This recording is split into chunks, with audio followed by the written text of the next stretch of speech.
From London, the National Broadcasting Company presents War Telescope, a review of the war week and a forecast of possible developments to come. War Telescope features Elmer Peterson of NBC's London staff, a veteran reporter of the European scene. For his regular Saturday report, we take you now to London. This is Elmer Peterson in London. Here in Britain, we have the feeling now of moving forward quickly into the fifth winter of the war.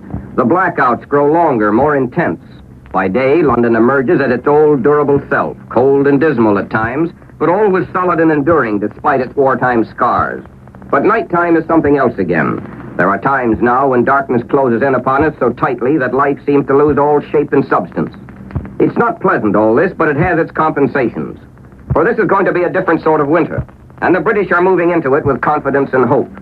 There is a feeling here that we are on the eve of big events, that this winter will be the last act in the tragedy of war that has played across Europe for more than 4 years.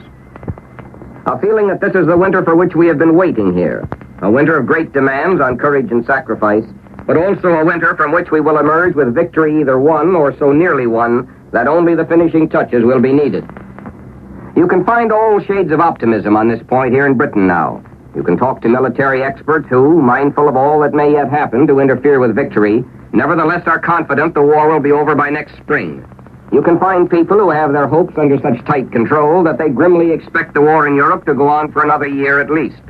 You can encounter people here who confidently believe that the coming year will be only started by the time the German war machine and German morale explodes into the helplessness of defeat and unconditional surrender. And you can find those extreme optimists who are still sure that the war in Europe will be over by Christmas. At any rate, talk of the end of the war has become really open and actual here in Britain now. And it's not all on the hopeful side. You can find as much good, healthy skepticism as you can find optimism. Having had his bitter lessons in the possible upsets of modern war, the average Briton is reluctant to be too sure of anything. And as a London policeman said to me last night, it isn't just a matter of the war ending, but how it ends. For, tired as he is of the war, and anxious as he is to get the war over with, the average Briton still has his concern about making the war mean something.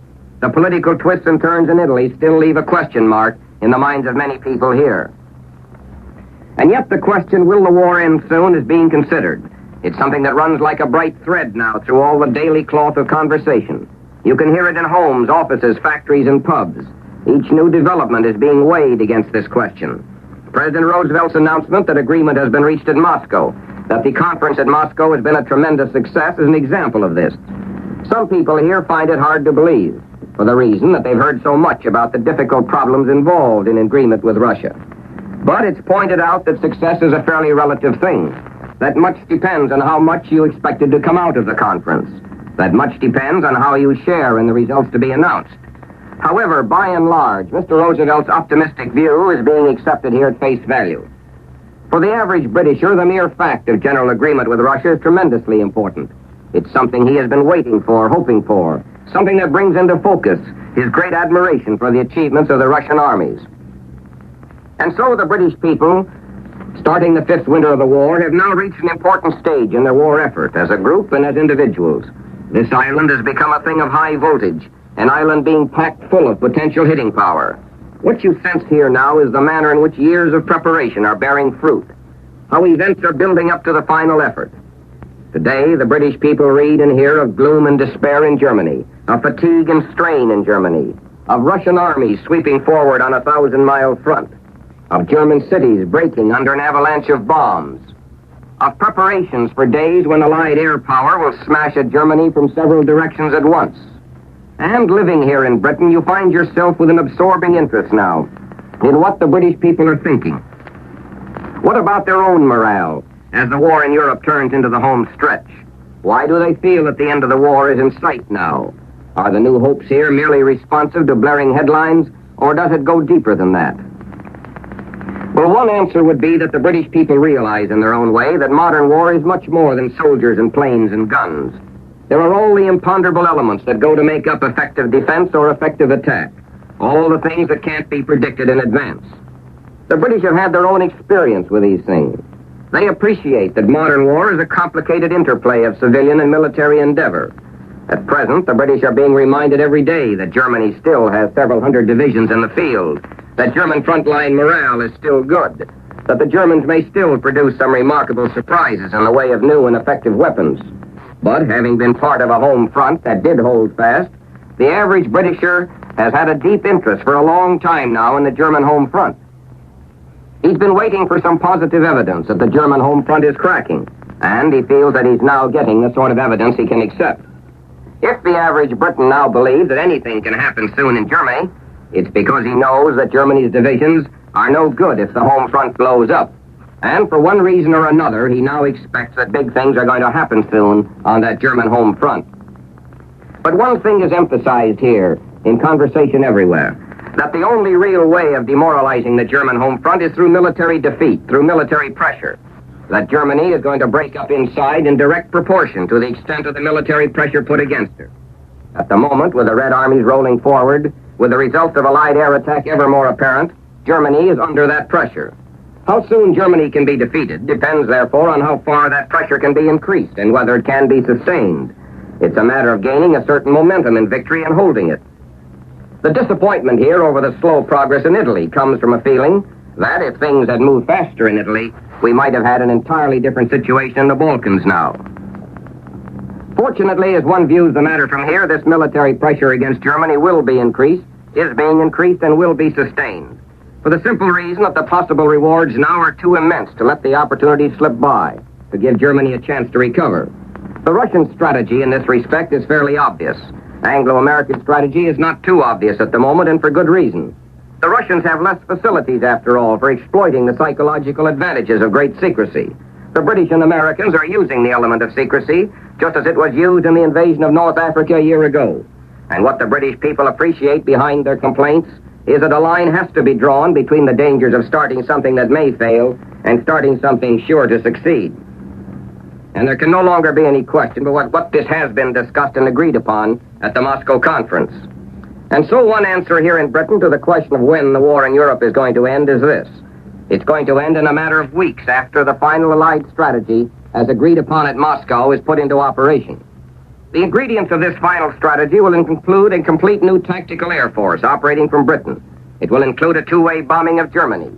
New airfields are being constructed here in Britain so rapidly now that there's an acute housing problem for the personnel involved. New equipment is moved in so fast that there's a problem of where to put it. You can't go anywhere in Britain these days without being aware of these things. And it all goes to strengthen the belief here that the war in Europe is going to end suddenly. That it's going to end suddenly because Allied strategy is not merely concerned with eliminating each and every German division, but concerned also with creating a situation where those German divisions will be powerless to fight on.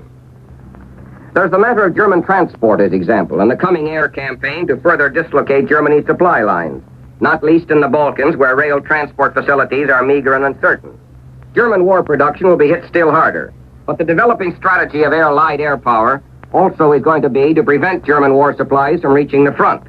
In 1914, it's pointed out here, the Germans used 11,000 trains to concentrate on all fronts over 3 million men and nearly 900,000 horses.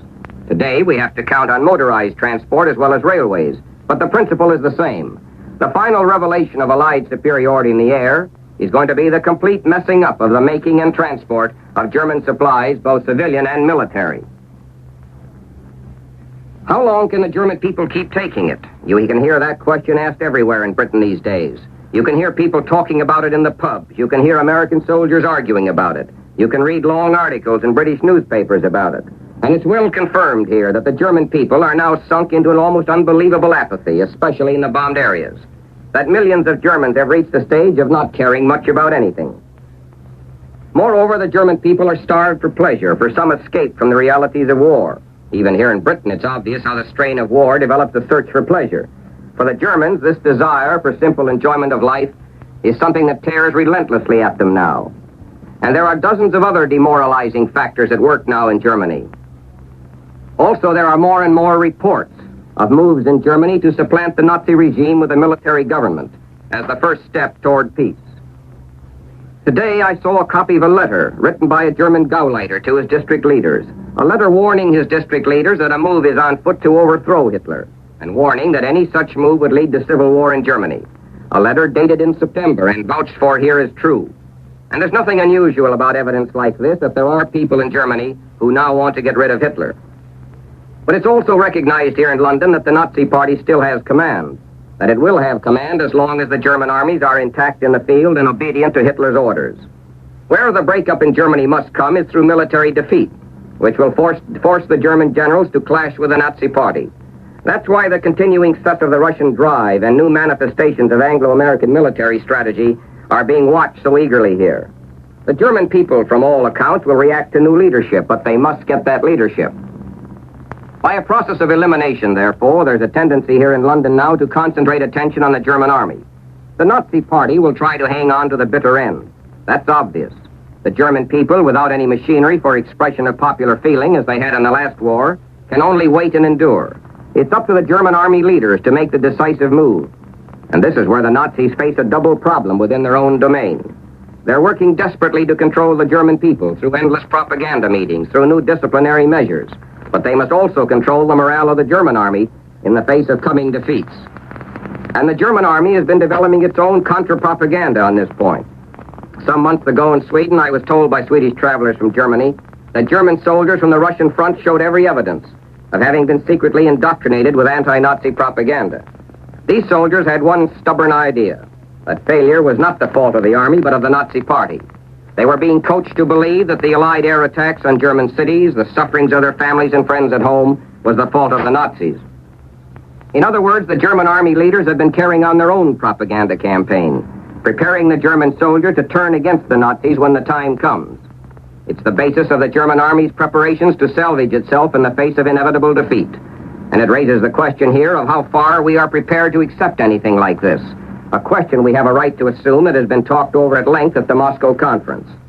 For we may soon see Germany in charge of a military government, a government supported by German industrialists, a government desirous only of getting the best possible peace. Already it's reported here the German army is beginning to flirt fairly openly with communist elements in Germany, no doubt in hopes of influencing Moscow. In due time, the flirtation will be even more open in the direction of Britain. The sudden German interest in exchanging British prisoners of war is not without its point. But it can be assumed, too, that the Moscow conference has drawn up in good outline the terms of German surrender and how Germany is to be occupied, regardless of how the German army tries to save itself. And the Russians have good reason to be interested in this. The German army leaders will try to make a deal in any direction. The German industrialists, who will welcome a military government now, would prefer occupation by Britain and America, and they'll keep working for this to the last. These are some of the reasons for the welcome hope here that we may soon see surprising developments in Germany, why we may soon see far-reaching changes in Germany, which will raise problems of peace rather than problems of war. And that's Britain today as we start the fifth winter of the war here, hopeful, confident, with a lot of people who are very determined about the future. A Britain also that waits for the final grand slam of the war, prepared to pay a price while waiting, but confident that the Allies now hold the winning hand, and that it's only a matter of time as to when the hand will be laid down, whether, in fact, the full hand will have to be played out. This is Elmer Peterson in London, saying goodbye on this program until this time next week. You have been listening to War Telescope, a weekly report on the war as seen from London by Elmer Peterson, NBC's veteran observer in the British capital. Mr. Peterson is presented each Saturday at the same time over most of these stations. The program came to you from London and New York. This is the National Broadcasting Company.